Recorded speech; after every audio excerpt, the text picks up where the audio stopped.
নমস্কার বন্ধুরা, আমি অর্ক রায়। আমার ইউটিউব চ্যানেল দৈবাণী চ্যানেলটি ভালো লাগলে অবশ্যই লাইক, শেয়ার এবং সাবস্ক্রাইব করবেন। আজকে বলতে চলেছি কোন রাশি কীভাবে প্রেম খুঁজে পাবেন জীবনে।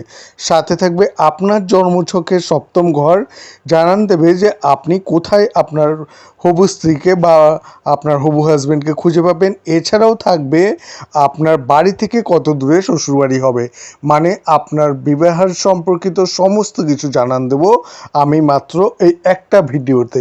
তাই ভিডিওটি অবশ্যই সম্পূর্ণ দেখবেন এবং লাইক, শেয়ার, সাবস্ক্রাইব করবেন এবং বেল আইকনটি টিপে রাখবেন যাতে অবশ্যই আপনি আমার পরের ভিডিওটি দেখতে পান আর সবার আগে আপনার কাছে পৌঁছয়। তাহলে প্রথমে বলতে চলেছি কোন রাশি কীভাবে প্রেম খুঁজে পাবেন জীবনে, তারপরে আসবো কোথায় আপনার বিয়ে হবে এবং আপনার শ্বশুরবাড়ি কত দূরে হবে। তাহলে প্রথমে শুরু করছি কোন রাশি কীভাবে প্রেম খুঁজে পাবেন জীবনে। মেষ রাশির পঞ্চম ঘর, রোমান্স খুঁজে পেতে খেলাধুলা এবং অনুরূপ কার্যকলাপে যোগ দিন। জিমে যান বা আপনার জীবনে প্রেমের সাথে দেখা করার জন্য একটি পতিতালয় খুঁজুন। বৃষ রাশির পঞ্চম বাড়ি, কাছে রেস্টুরেন্ট বা খাদ্যকেন্দ্রে যান। আপনি পারিবারিক পরিবেশে আপনার ভালোবাসা খুঁজে পেতে পারেন। মিথুন রাশির পঞ্চম বাড়ি, প্রেমিক বান্ধবী তৈরি করতে ছোট ভ্রমণ করুন।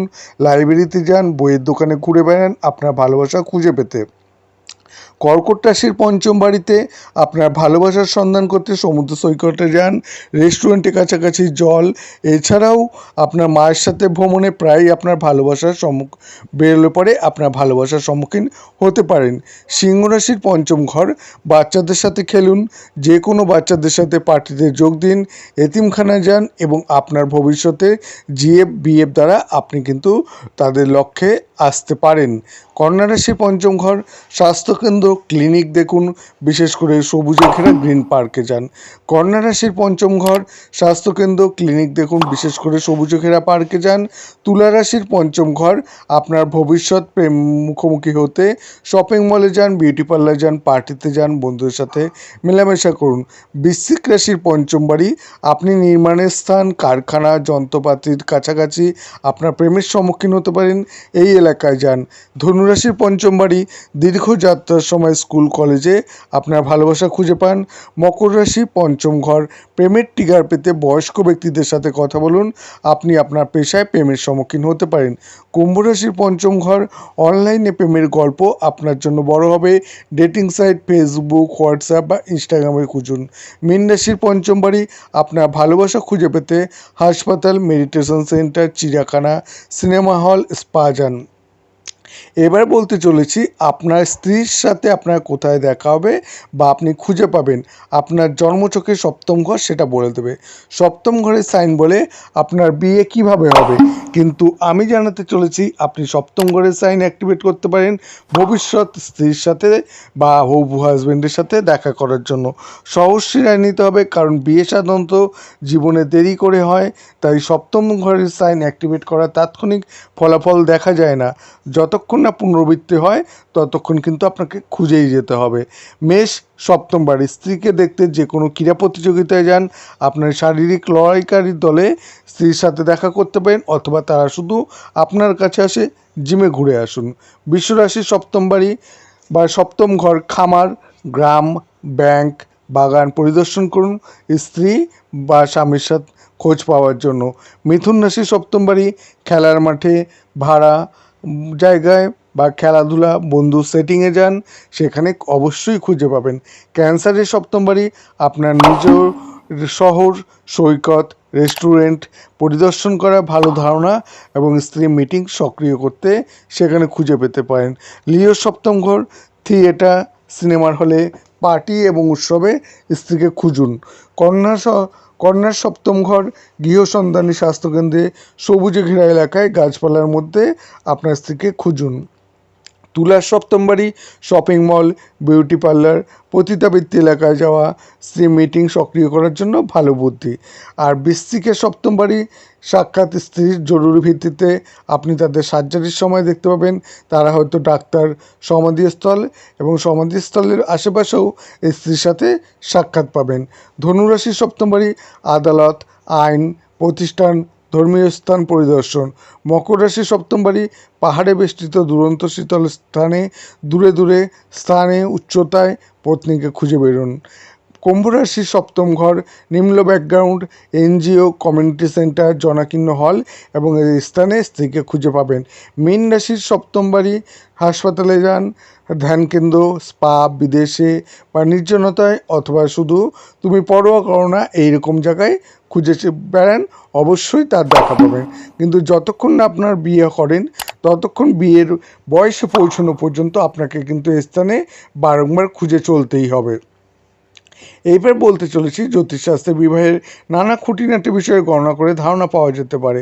ঠিক যেমন কত বছর বয়সে আপনার বিয়ে হবে, বিবাহিত জীবন কেমন হবে ইত্যাদি। মজার বিষয় হলো জ্যোতিষশাস্ত্রের সাহায্যে আপনার শ্বশুরবাড়ি কত দূর হবে তাও বিয়ের আগে ধারণা পেয়ে যাবেন।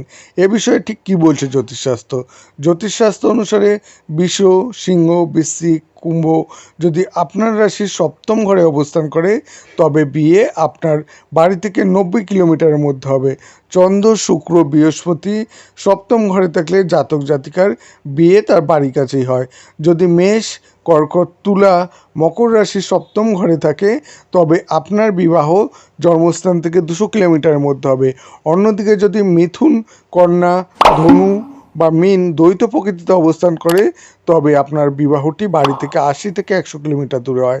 বিবাহস্থান অর্থাৎ সপ্তম ঘরের অধিপতি যাকে সপ্তম ঘর বলা হয়, যদি আপনার রাশিতে সপ্তম ঘর বা দ্বাদশ ঘরের মধ্যে থাকে তাহলে আপনার বিদেশ যেতে হতে পারে। এমনও হতে পারে যে বিয়ের পর বিদেশ যাত্রা বা বিয়ের পর সেখানে বিদেশে বসবাসের সুযোগ সৃষ্টি হয়। একটি মেয়ের রাশি ফলে দশম ঘরটি তার স্বামীর ঘর। যদি দশম ঘর শুভ গ্রহ দ্বারা সংযোজিত বা অভিমুখ হয় বা দশম অধিপতি দ্বারা অভিভূত বা অভিমুখ হয় তবে স্বামীর নিজস্ব গৃহ থাকে। যদি জাতক জাতিকার জন্মছকের কুণ্ডলিতে সপ্তম ঘরে সপ্তম অধিপতি বুধে থাকে এবং যদি অশুভ গ্রহ রাহু, কেতু, মঙ্গল, শনি দেখা না যায় বা তাদের সঙ্গে না থাকে তবে 18 থেকে 20 বছর বয়সে বিবাহ হয়। এইসব জাতক জাতিকার 22 বছরের মধ্যে বিয়ে করার জোরালো সম্ভাবনা রয়েছে। বুধ শীঘ্রই বিয়ে হয়। যদি আপনার রাশি সপ্তম ঘরে বুধ থাকে তবে আপনার বিয়ে হওয়ার যোগ 20 থেকে 25 বছরের মধ্যে রয়েছে। রাহু ও শনির প্রভাব থাকলে 2 থেকে 5 বছর দেরি হতে পারে, অর্থাৎ 27 থেকে 30 বছরের বয়সে বিয়ে হয়।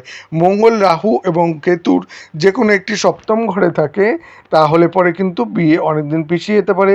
সপ্তম ঘরে যত বেশি অশুভ গ্রহ বিবাহে তত বেশি দেরি। রাশিফলে সপ্তম ঘরে মঙ্গল 27 বছর বয়সের আগে বিয়ে করতে দেয় না।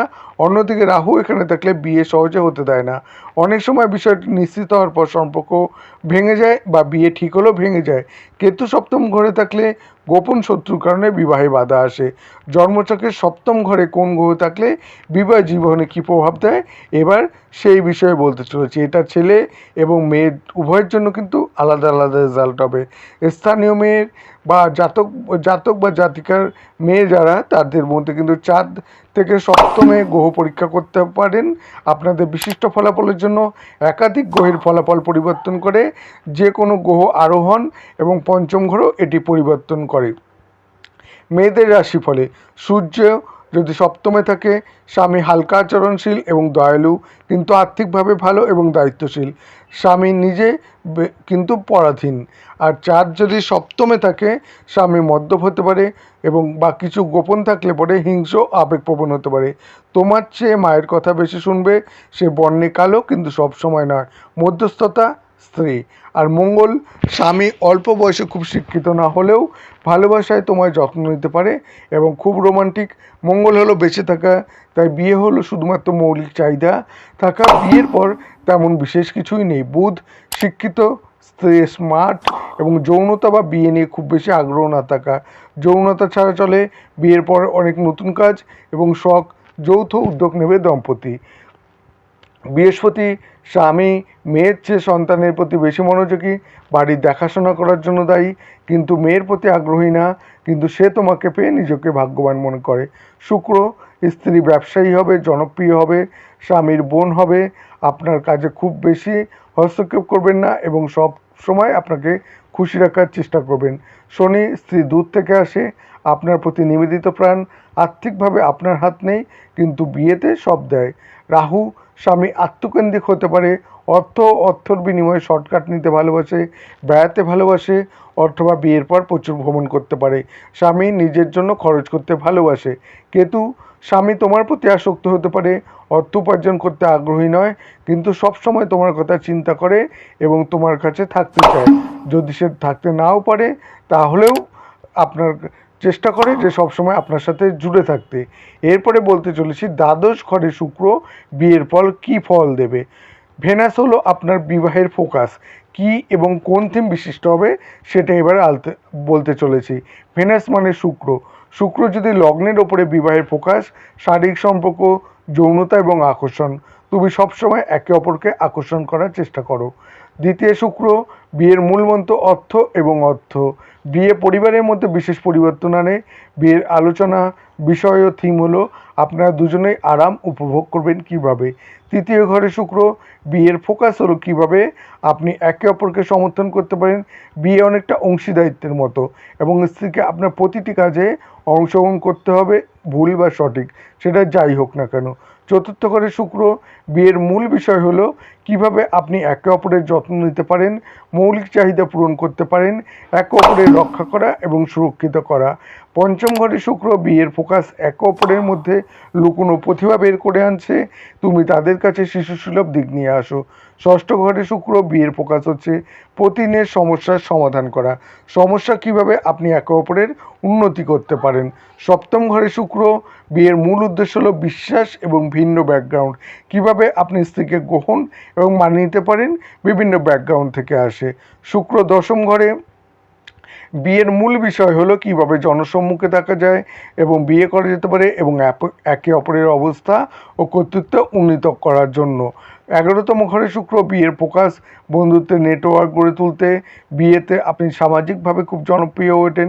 নিম্ন ব্যক্তিতে বলতে গেলে ম্যানিপুলেটিভ সম্পর্ক, যেহেতু এর মধ্যে খুঁজে কাউকে লাভ নেই। আর 12তম ঘরে শুক্র বিয়ের ফোকাস দরজার পিছনে, বেশিরভাগ বিষয়ে সবার ঘরে একে অপরের পিছনে খরচ এবং বিয়ের পর আর টাকা জমাতে কিন্তু পারবেন।